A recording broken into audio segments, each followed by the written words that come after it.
Chapter 24. I followed the kid all over Hell's half-acre, as they say, and when he crossed in front of the club where he'd been working, a new guy with the same gang icon had taken his place.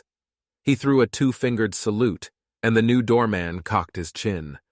Crouching in the shadows of stairs leading to something like a brownstone, I watched him and some twitchy dirtbag firing looks all over tarnation while pretending not to know one another.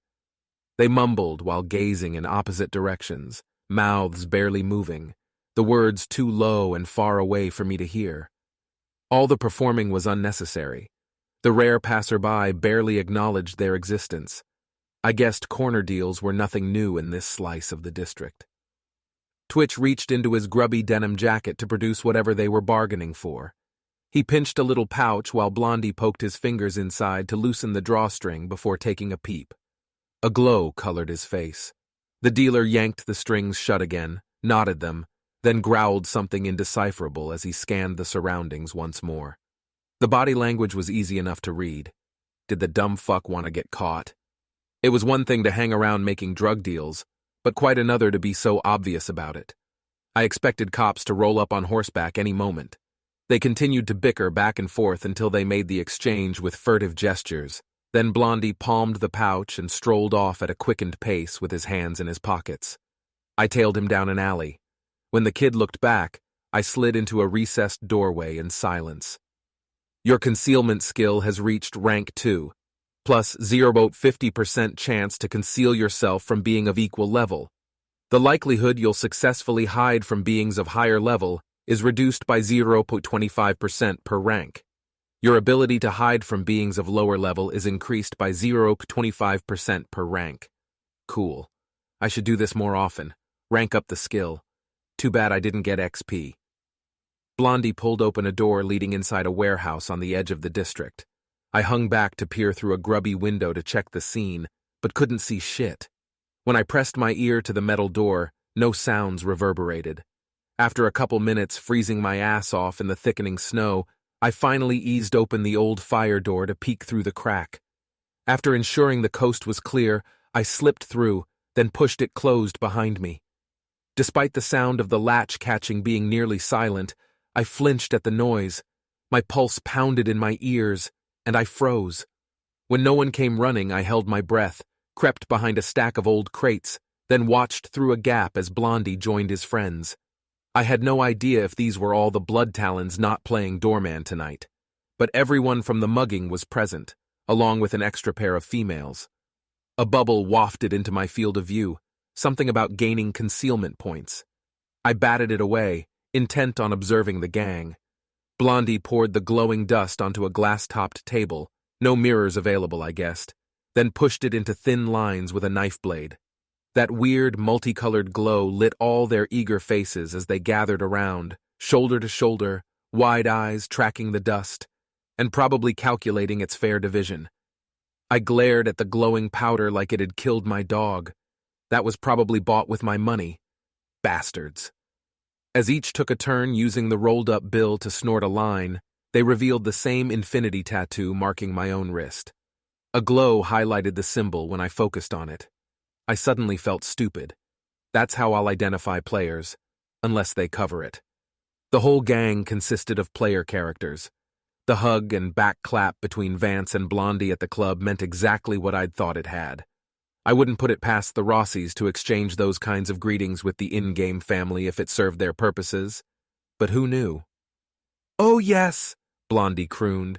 His voice echoed off the rusted metal walls. "Must have been a mature pixie this time." Pixie. This was the stuff the mentor had mentioned. The scourge on the city. I vaguely recalled a news article about how virtual reality was helping addicts kick real-world substance abuse. Infinity Designs was on the vanguard of providing such therapies. First they kicked the ass of death itself, now this. Could it actually alter their perception? Considering how pain in MO was indecipherable from the real thing, why not a nice high? Wouldn't be much of a stretch. I wondered if there was a mitigation switch for intoxication like there was for pain. Maybe that was how they withdrew real-world addicts seeking therapy. But in a game? Would the ability to turn it off be fair? Maybe the slider wasn't changeable once the drug had been consumed. If the shit hit the fan, it was all about choices. Their eyes rolled toward the ceiling as they plopped onto ratty furniture. Their shoulders dropped, and their hands went loose and limp like they'd shot up H. Speaking of pain mitigation, I hadn't forgotten my desire for revenge. Fuckers deserved it for ganking my girly self like that and snorting my bucks up their nostrils. Not that I needed more motivation. The requirement that I gained levels and earned bucks to escape the shitstorm awaiting me in the real world was plenty. I eyed the knife they'd used to divide up the lines, a slim dagger they probably looted off some schmuck like I'd been. The rolled-up bill they snorted the dust with was probably a flashy denomination too, because that's how narcissistic douchebags rolled.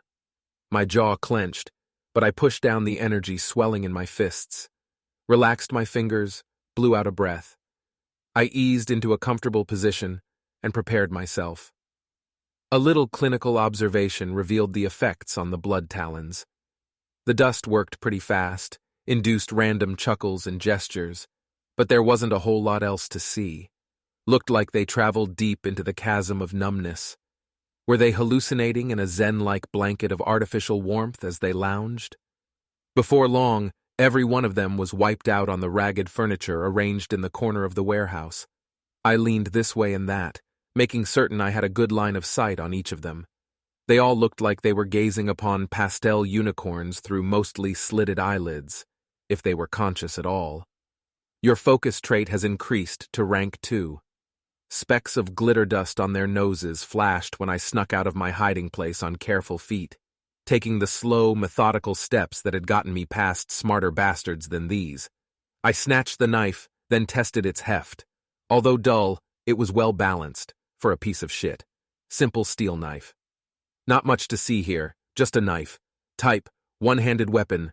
Damage, 311, slicing. My whole body relaxed into what I was about to do.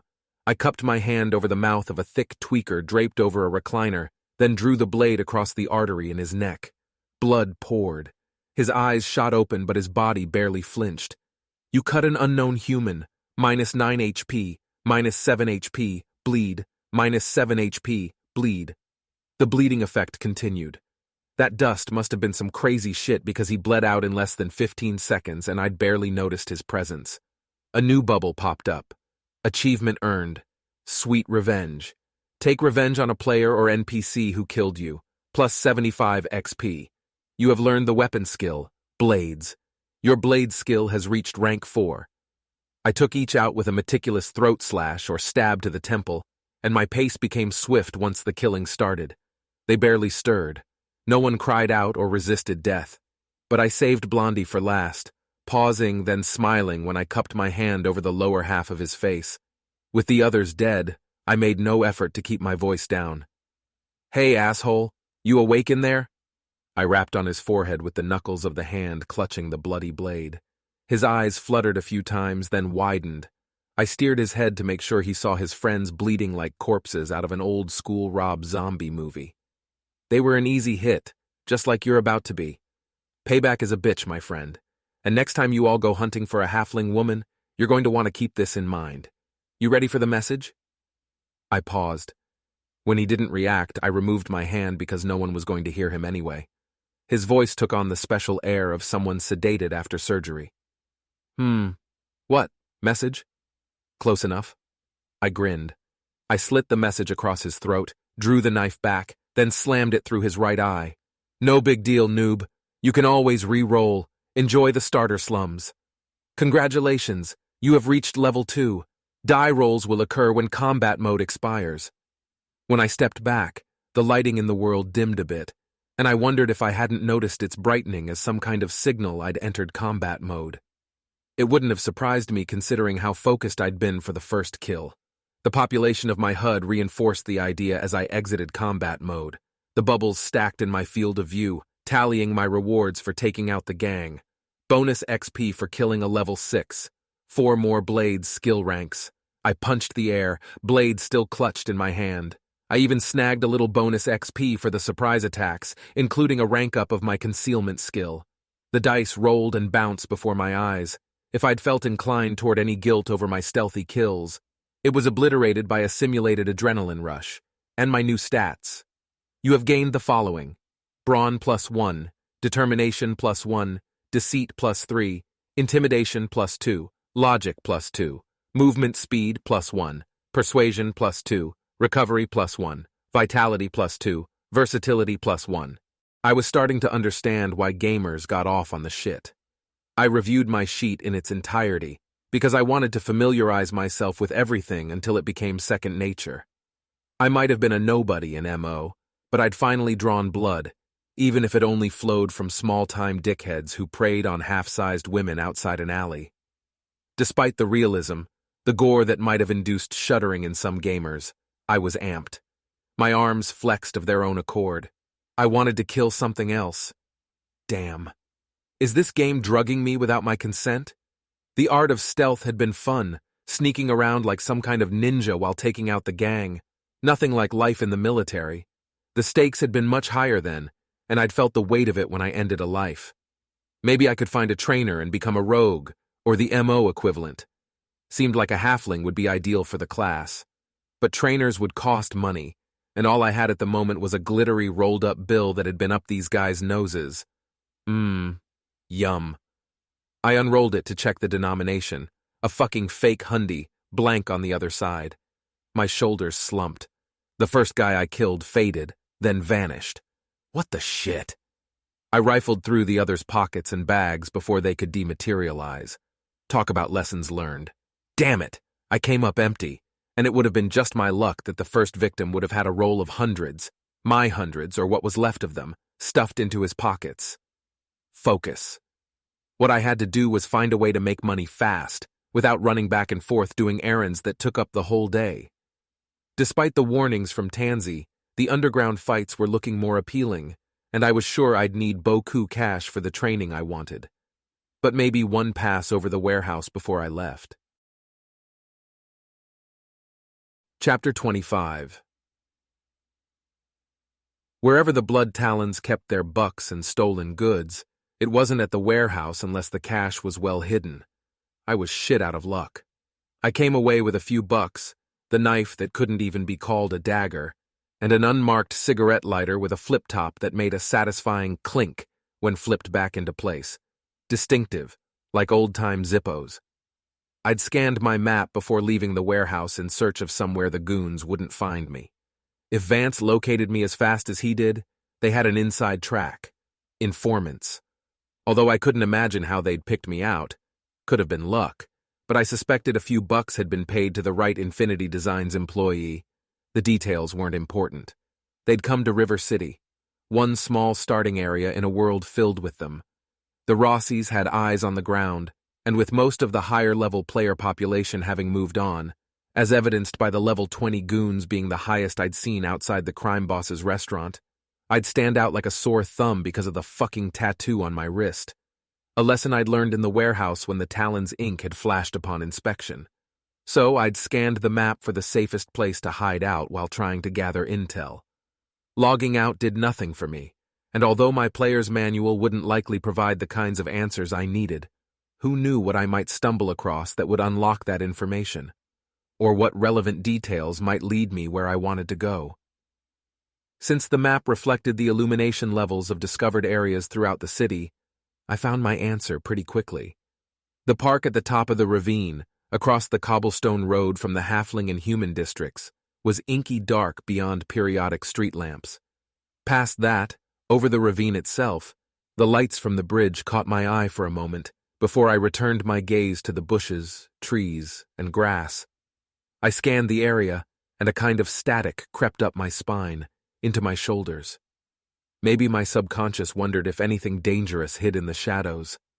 The mentor had mentioned elves dwelling in the area, but I hadn't made out any homes or businesses in daylight. The night certainly wouldn't be any different, unless I caught sight of a previously unseen light source signifying a residence. I yearned for some night vision goggles, and wondered absently if Pracha, the gnome, dealt in such things on the down low, or if they existed at all in a world without modern electronic tech. It was still hard to figure out what this world did and didn't have, as it boasted steel-framed buildings but no handhelds. There were no info bubbles as I scanned the park, not even a district tag. That didn't mean there was nothing of significance to be found, but I didn't like the idea of exploring in the dark after I'd been given due warning about the elves' territorial natures. Crossing boundaries just to find out where they were struck me as a bad idea when I could barely see the world around me. A sign next to a bench declared it to be Vanya Lancome Park. No explanation, just the title. I wondered if everyone but me knew who that was. Then I noticed words scratched into the wood beneath the park's name. Beware the Tooth Fairy. I stared at the graffiti longer than necessary. I couldn't seem to shake that same static sensation, the uneasiness delivered by the words. Which was ridiculous, right? What the hell was a tooth fairy? Besides a children's story. Beyond banks of exotic flowers sprawled a wide fountain with a platoon of cherubs spouting water. When I eased to its edge and peered over, the bottom glittered with coins. My weary gaze lingered long enough to pop up an inspection bubble. Vanya's wishing fountain. Toss a coin and make a wish. It may even come true, but woe to those who steal from here. 'Twill be the end of you. While such a warning would have held zero gravity in the outside world, I was just superstitious enough not to test that little warning inside a virtual fantasy game, tempted though I was to grab a handful of coins to bolster my reserves, even if only a little. But I stared covetously at the coins laying unprotected in the shimmering water, despite the warnings of my inner voice. My stomach rumbled with the idea that the coins could provide a meal, but if the elves did hide around there somewhere, they might be the ones who took exception to thievery. I couldn't believe I was in a public park seeking shelter, coveting a fountain's symbols of people's hopes. Well, people, elves, halflings, gnomes, hell, maybe even an orc or two held superstitions.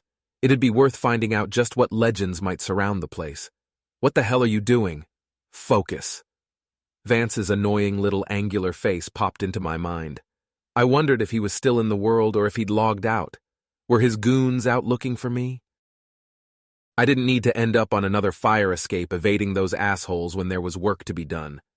If they'd spotted me, I'd probably have jumped head first, done a reset, changed my name and race, and taken my chances. But the idea of giving them the smallest victory after they'd made my life a miserable hell for so long? Shit no. Fuck those guys. But if they did catch me? My insides turned to ice with the idea. I had to get it together. I needed permanent shelter, a place to stow belongings, a change of clothes, for instance, and maybe my own stash of food and drinks. Scratching just to survive sucked ass, virtual world or no.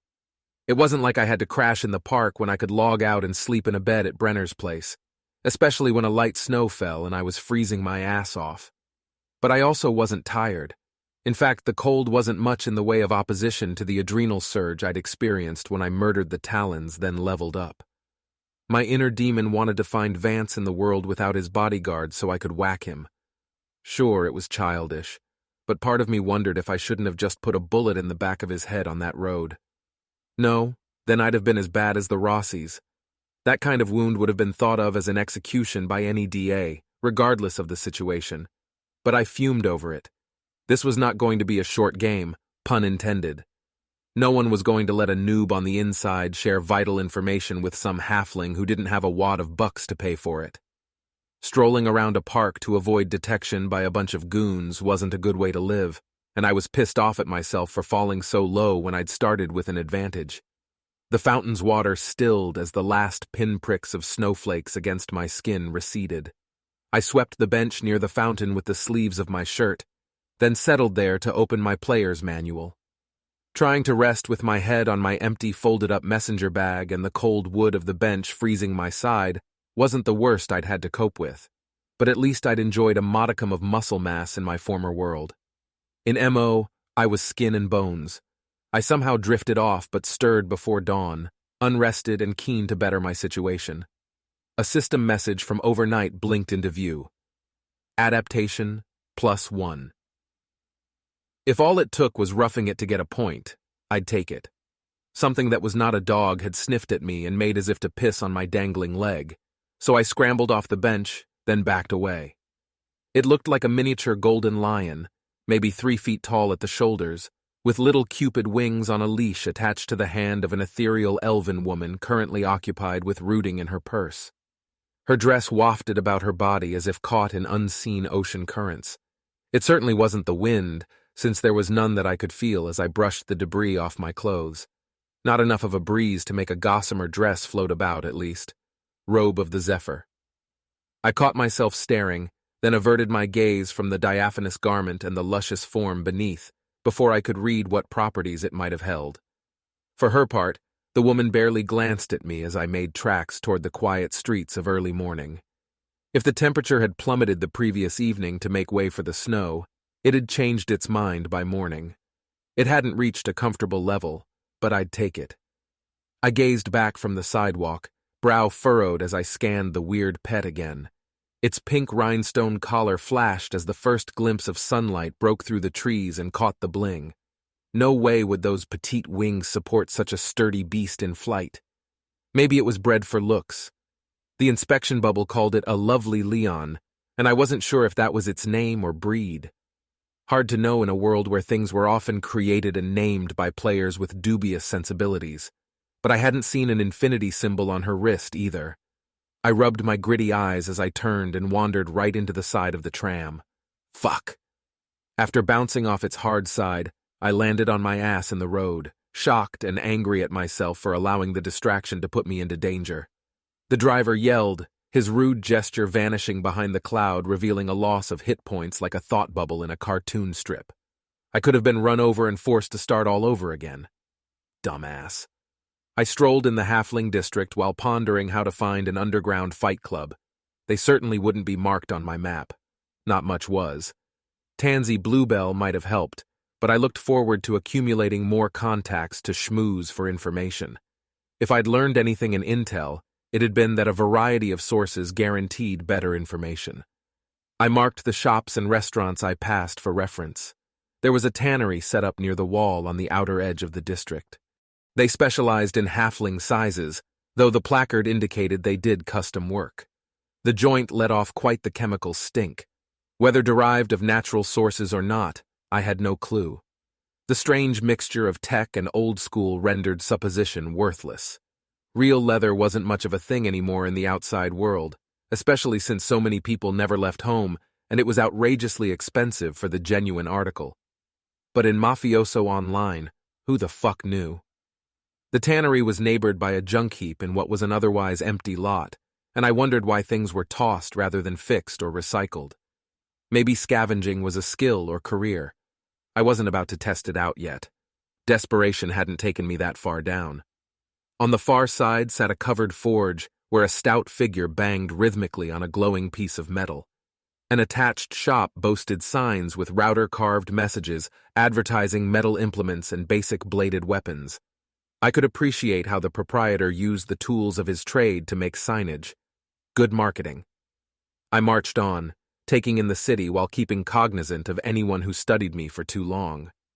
The shadows cast by the rising sun provided good cover when I walked near the rows of west-facing shop fronts, so I hung close. Much of the world seemed pretty modern, though not all, clearly. A distant silver high-rise that would have been right at home in New York or Chicago towered over the city.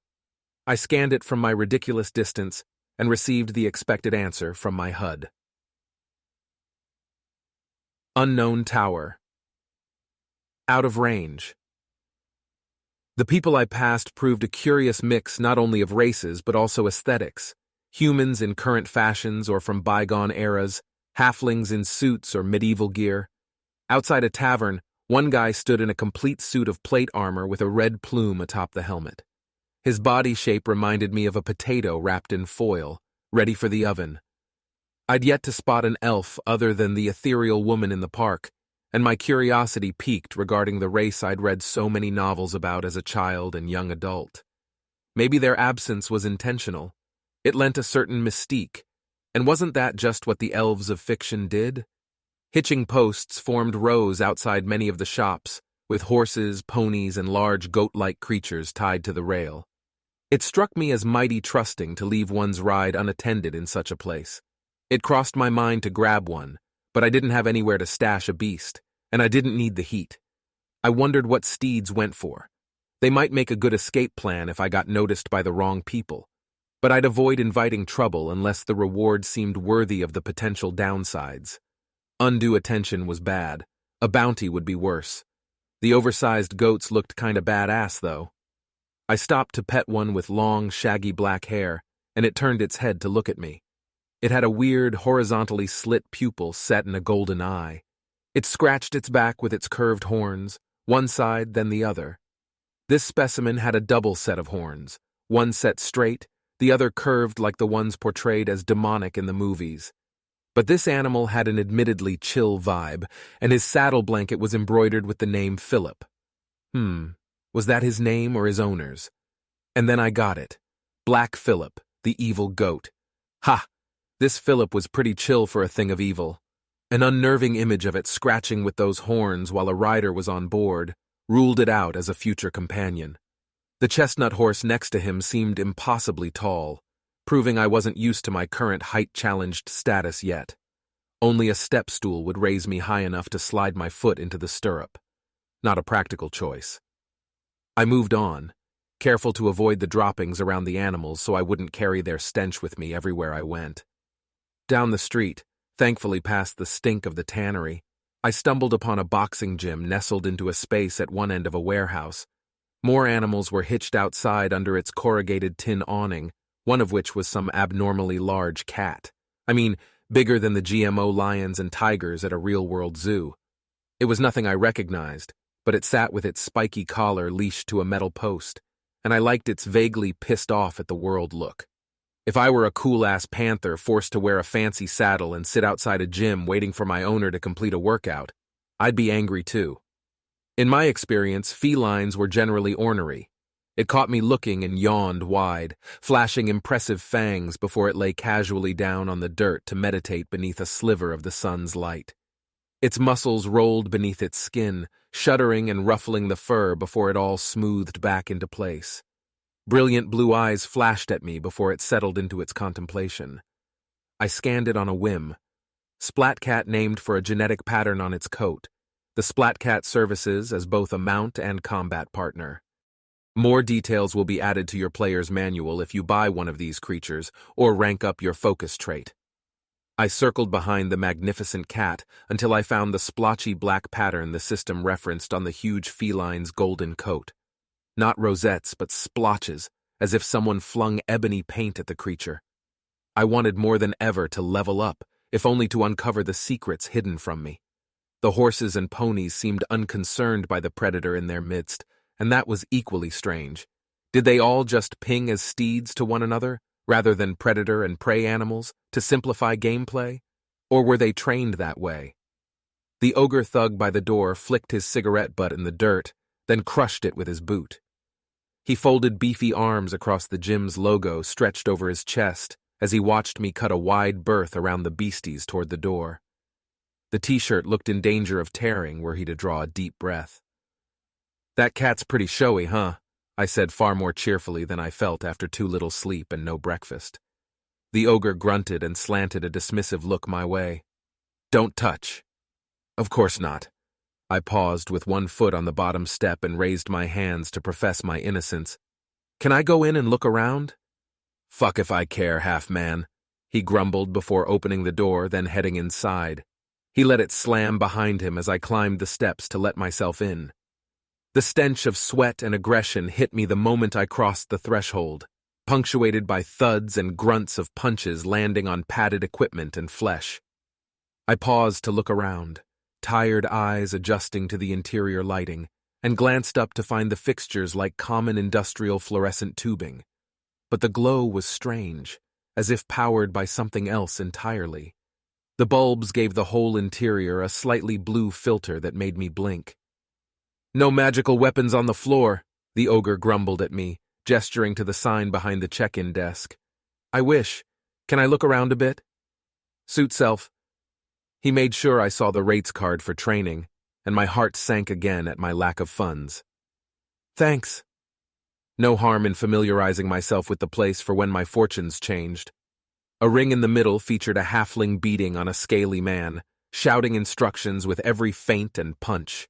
Scaly Dude was not faring well until he whipped his tail around to leg sweep the instructor, a look of vindication lighting his lumpy face. He pumped his fists too soon, though, and found himself on his back on the mat, the short guy boxing his ear holes, then landing one on the chin for good measure. Chuckling to myself, I scanned the training stations in search of a friendly face to ply for information. Well, if that wasn't a friendly one, I was sunk. Tansy from the cafe, still sporting her bruise, was pounded a heavy bag hanging from a frame near the corner of the gym. I sauntered over, grinning.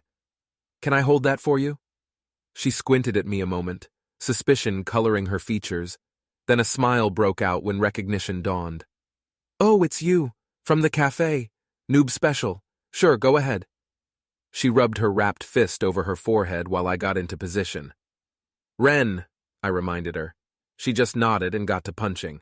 Thump thump, 1-2. Well, for my part, I was glad to see that her basic information still showed her as an acquaintance on my friends list.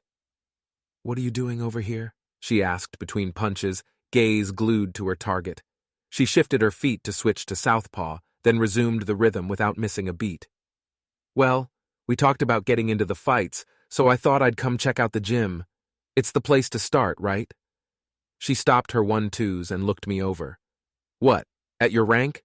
They won't even classify you yet. You gotta level up, man. But if you talk to me when you rank 5 or higher, I'll hook you up with the right people." "I thought you said they match people up evenly, so—" She rolled her eyes. "A fight between two of you would be silly.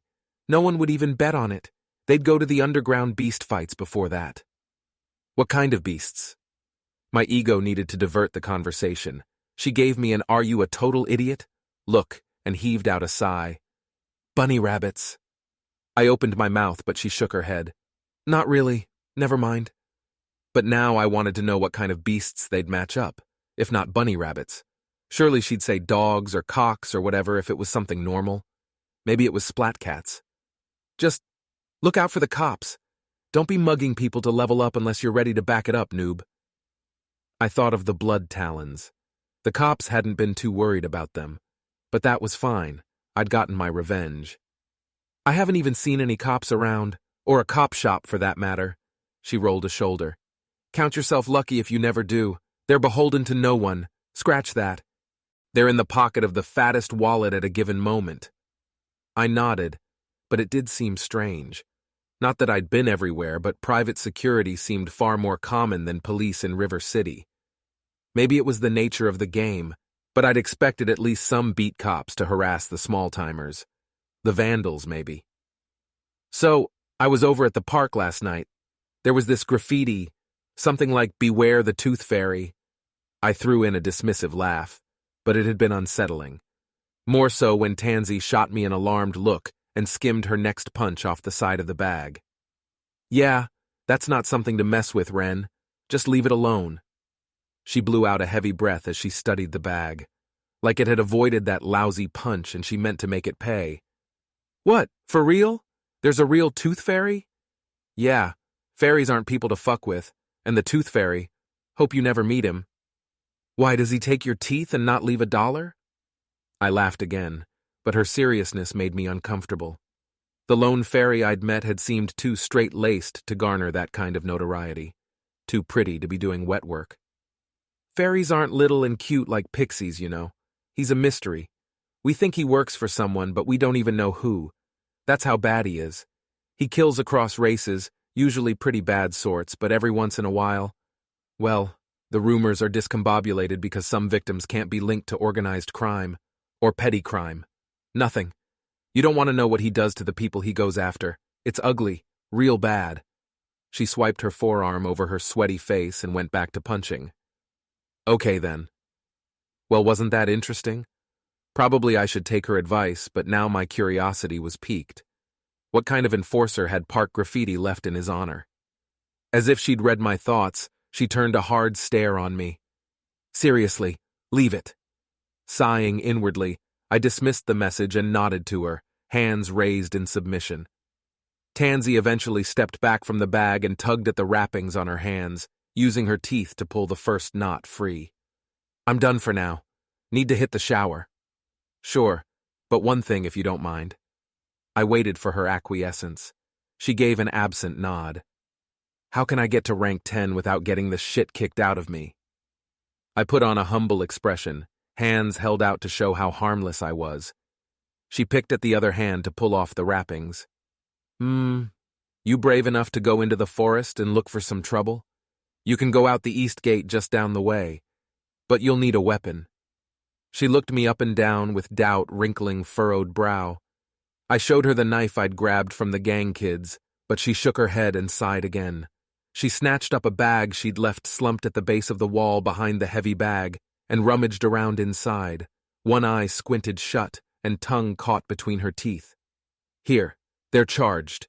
If you're going to fight up close, always have a backup. She handed me a pair of brass knuckles. Charged? I took them in hand, feeling a slight tingle in my palm. She grabbed my wrist to catch my gaze, face solemn. Watch for recoil. If they proc, it's pretty vicious. Jawbreakers. These knuckles carry up to 20 charges to cause bonus physical damage against opponents of equal or greater level. A d20 is rolled to determine bonus damage amount.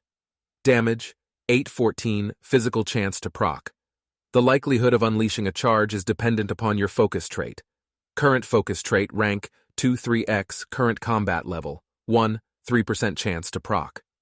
While my first thought was that those things might be a bit overpowered, I reasoned that, when I reached higher level, their base damage would be too low for them to be viable. Hey, I'm starting to get the hang of this. I raised my head to find Tansy gazing my way. I cleared my throat. Thanks. I probably should have asked for more detail, but to say I had experience learning on my own was to sell myself short. At the same time, it could be a bad habit, self-sufficiency. Thanks. Nothing. I want those back, right? I don't even know why I'm helping you. The last was murmured as she retrieved her bag from its resting spot. She slung it over her shoulder. Then why do it? I brought up her inspection pane again, scanning for clues. Was she another player who'd taken a liking to me? Was she an NPC with some unfathomable AI reason for offering her help so easily? Did it make a difference? Nothing new presented itself to my eye. She didn't have the infinity tattoo, so she must have been an NPC. She rolled her shoulder in a very casual shrug, maybe not wanting to make a big thing over it with a guy she hardly knew. You didn't strike me as a total asshole last night, I guess. I flashed her my best sideways grin. High praise. Okay, Smiley. I need to get cleaned up for work. She showed me how to share my map by swiping it toward her, then marked the gate she'd referenced. Now get out there and rank up. That was exactly what I planned to do. Yo, just a quick reminder. You can support me on Patreon and receive chapters a week early if you click the link in the description and sign up. Don't forget to click like on the chapters you enjoy, and if you haven't subscribed yet, well, what are you waiting for?